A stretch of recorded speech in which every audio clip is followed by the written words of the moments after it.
नमस्कार मंडळी, कसे आहेत तुम्ही? मी विजय तुमचं सगळ्यांचं स्वागत करतो आजच्या व्हिडिओमध्ये। आणि तुम्ही थंबनेल देखील बघितला असेल। ही रिक्षा जी आहे ती आपण घेतलेली आहे स्वतः, आणि मागचा व्हिडिओ जो तो देखील जर तुम्ही बघितला नसेल, रिक्षा डिलिव्हरीचा व्हिडिओ, आपल्या गाडीचा डिलिव्हरीचा जर व्हिडिओ बघितला नसेल तर तो व्हिडिओ मी डिस्क्रिप्शन बॉक्समध्ये दिलेला आहे किंवा पिन कॉमेंटमध्ये देखील दिलेला आहे, तो व्हिडिओ तुम्ही बघा। आणि आजचा व्हिडिओ कशाबद्दल असणार आहे ते देखील तुम्हाला थंबनेलवरनं कळालंच असेल। आणि आजच्या व्हिडिओमध्ये आपण जी माहिती बघणार आहोत ना, ही गाडी तुम्हाला जर घ्यायची असेल तर कोणकोणते कागदपत्र लागतात आणि तुम्ही ही गाडी जी आहे ती कशी घेऊ शकता, आणि तुम्हाला कोणकोणते कागदपत्र लागणार आहे, काय काय गोष्टी करावं लागणार आहे स्टेप बाय स्टेप, ते आपण आजच्या व्हिडिओमध्ये मराठीमधून बघणार आहोत। तर चॅनलवर नवीन असेल तर चॅनलला नक्की सबस्क्राईब करा। आणि ही गाडी जी आहे ती मी पुणे किंवा पिंपरी चिंचवड एरियामधून घेतलेली आहे, आणि पिंपरी चिंचवड एरियामध्ये मी सध्या राहायला आहे, त्यामुळे मी पिंपरी चिंचवड एरियामधून ही ऑटो रिक्षा जी ती घेतलेली आहे। तर चॅनलवर नवीन असेल तर चॅनलला नक्की सबस्क्राईब करा, बेल आयकॉन देखील प्रेस करून ठेवा, जेणेकरून येणाऱ्या पुढच्या व्हिडिओचं नोटिफिकेशन जे येतं तुम्हाला सर्वात आधी येईल। तर मंडळी, आजचा हा व्हिडिओ जो तो देखील चालू करूया। तर मित्रांनो, आता ही तुम्हाला जर रिक्षा घ्यायची असेल तर तुम्हाला काय काय गोष्टी कराव्या लागतात मी तुम्हाला एक एक करून सांगतो। सगळ्यात आधी तुम्हाला या रिक्षा जर घ्यायची असेल तर पहिल्यांदा तुमच्याकडं 3 व्हीलर रिक्षाचं लायसन असलं पाहिजे। लायसन काढल्यानंतर तुमचं दुसरी गोष्ट जी आहे ते या 3 व्हीलर रिक्षाचा बॅच तुमच्याकडे असला पाहिजे। त्याचबरोबर या रिक्षाला लागतं रिक्षाचं परमिट। अशा ह्या 3 गोष्टी जे आहे तुमच्याकडे असेल तर तुम्ही ही गाडी जी आहे ते ऑटो रिक्षा जी आहे ते घेऊ शकता, जे की परमिट, लायसन आणि बॅच अशा 3 गोष्टी असल्या पाहिजे। आता ह्याच्यासाठी तुम्हाला काय काय करावं लागतं? पहिल्यांदा जर तुम्हाला लायसन काढायचं असेल तर मी आता माझ्याकडे जे ते 3 व्हीलर रिक्षाचं लायसन होतं, मी बॅच आणि परमिट ह्या 2 गोष्टी काढलेल्या आहेत, आणि मी एका एजंट थ्रू काढलेले आहेत। तर मला तिथे 12-13 हजार रुपये खर्च आलेला आहे बॅच आणि परमिट हे काढण्यासाठी।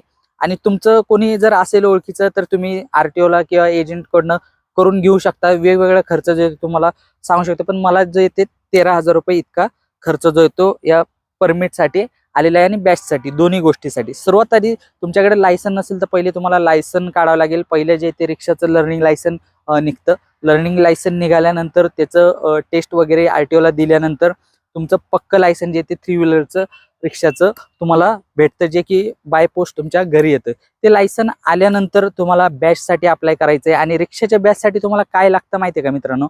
सर्वात महत्त्वाच्या जे आहेत त्या 2 गोष्टी लागतात। पहिली गोष्ट जर बघितलं तर पोलीस व्हेरिफिकेशन, जे की पोलीस व्हेरिफिकेशन जर बघितलं तर ते चारित्र्य पडताळणी असं देखील आपण मराठीमध्ये म्हणतो, जे की पोलीस व्हेरिफिकेशन तुम्हाला हे एक डॉक्युमेंट महत्त्वाचं लागतं। त्याचबरोबर तुमचा महाराष्ट्राचा रहिवासी दाखला जो येतो हे एक डॉक्युमेंट लागतं, आणि त्यासोबत तुमचं Aadhaar card, PAN card, KYC document जे आपण म्हणतो, आधार कार्ड, पॅन कार्ड। जर तुम्ही स्वतःचं घर असेल तर लाईट बिल लागेल। त्याचबरोबर जर तुम्ही रेंटेड असाल तर रजिस्टर, रेंट ॲग्रीमेंट, आणि ओनरचं जे ते घरमालकाचं लाईट बिल, अशा गोष्टी जे ते हे डॉक्युमेंट तुम्हाला रिक्षाच्या बॅचसाठी महत्त्वाचे लागतात, आणि हे तुमच्याकडे असले पाहिजे किंवा तुम्ही काढून घेऊ शकता।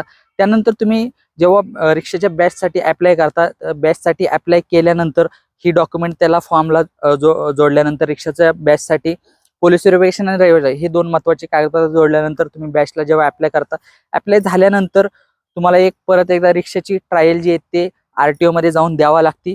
त्याच्यानंतर तुम्हाला रिक्षाचा बॅच जो येतो तुमच्या लायसनवरती एम्बॉसिंग होतं, आणि रिक्षाचा बॅच जो येतो तुम्हाला काही दिवसातच मिळतो, जो की मी देखील आता काढलेला आहे। आणि रिक्षाचा बॅच नंबर तुम्हाला एकदा पडल्यानंतर तुमच्याकडे लायसन आणि रिक्षाचं बॅच अशा 2 गोष्टी तुम्हाला तुमच्याकडे रेडी असतील, त्याच्यानंतर तुम्ही परमिटसाठी जे ते अप्लाय करू शकतो। आणि हा व्हिडिओ तुम्हाला जर आवडत असेल तर नक्की एक लाईक करू शकता, सबस्क्राईब देखील चॅनलला करू शकता। आता येऊयात मित्रांनो परमिटसाठी तुम्हाला कोणकोणते डॉक्युमेंट लागतात ते तुम्हाला मी आता एक एक करून सांगतो। सगळ्यात आधी तुम्ही तुमचं रिक्षाचं लायसन काढलेलं असतं, त्याचबरोबर रिक्षाचा बॅच काढलेला असतो। त्यानंतर तुम्हाला ही 2 डॉक्युमेंट महत्त्वाचे आहे। आणि परमिटसाठी जर बघितलं तर तुमचं Aadhaar card, PAN card, 2 photo, आणि एक नामनिर्देशन डॉक्युमेंट म्हणून आहे, जे की ॲफिडेविट आहे, ते तुम्हाला ई-सेवा केंद्रातनं मिळून जाईल। त्यासोबत तुमचा रहिवासी दाखला, महाराष्ट्राचा रहिवासी दाखला कुठलाही चालतो, जो की मी देखील काढला होता, महाराष्ट्राचा रहिवासी दाखला हे लागतं। त्याचबरोबर तुमचं जे नवीन लायसनची कॉपी जी आहे ती रिक्षाचं लायसन आणि बॅच अपडेटेड त्याच्यावरती असला पाहिजे, तो रिक्षाचं लायसन, बॅच हे 2 गोष्टी त्याच्यासोबत लागतात। त्याचबरोबर रहिवासी दाखला झालं, ड्रायव्हिंग लायसन झालं।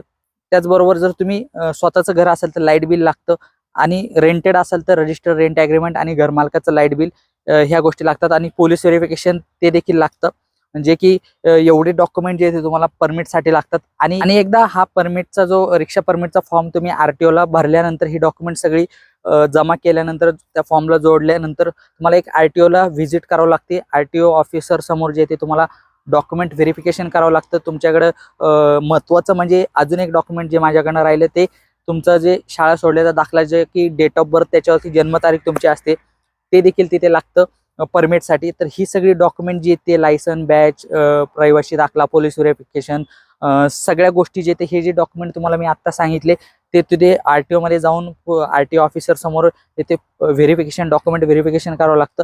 आणि व्हेरिफिकेशन झाल्यानंतर तुम्हाला जे ते परमिट जे ते त्याचा मेसेज एक येतो की कॉंग्रॅच्युलेशन, तुमचं नवीन परमिट जे ते सक्सेसफुली कंप्लीट झालेलं आहे. त्यानंतर तुम्ही RTOच्या पोर्टलला जाऊन ते जर तुम्ही एजंटकडनं केलं असेल तर तुम्हाला डाउनलोड करून प्रिंट काढून देईल. हे रिक्षाचं परमिट जे ते तुमचं परमनंटली असतं ते नंतर रिन्यू वगैरे कसं करायचं त्याचे पुढे जे ते व्हिडिओ माझं जे परमनंट परमिट आहे ते आल्यानंतर तुम्हाला मी नक्कीच सांगेल की पुढे काय काय गोष्टी आहेत ते.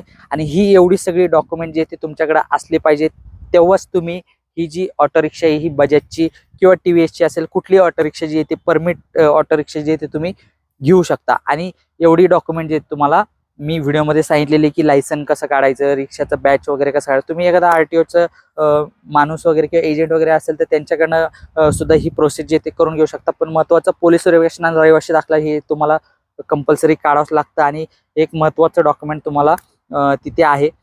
आणि एवढी डॉक्युमेंट जे ते तुम्हाला ही रिक्षा घेण्यासाठी लागतात. आणि आता हा व्हिडिओ तुम्हाला ही रिक्षा घेण्यासाठी कोणकोणते कागदपत्र लागतात याच्याबद्दल होता. हा व्हिडिओ तुम्हाला कसा वाटला कमेंटमध्ये नक्की सांगा. आणि हा व्हिडिओ जो आहे तो आवडला असेल तर नक्की लाईक करा आणि जास्तीत जास्त तुमच्या मित्रांपर्यंत हा व्हिडिओ जो आहे तो शेअर देखील करू शकता. भेटत मित्रांनो अशाच एका नवीन व्हिडिओमध्ये नवीन गाडीसोबत किंवा आपल्या ह्या ऑटो रिक्षासोबत नवीन व्हिडिओ बरेचसे येणार आहे आपल्या चॅनलवरती, तर नक्की सबस्क्राईब करून ठेवा. भेटत मित्रांनो अशाच एका नवीन व्हिडिओमध्ये नवीन माहितीसोबत. तोपर्यंत धन्यवाद.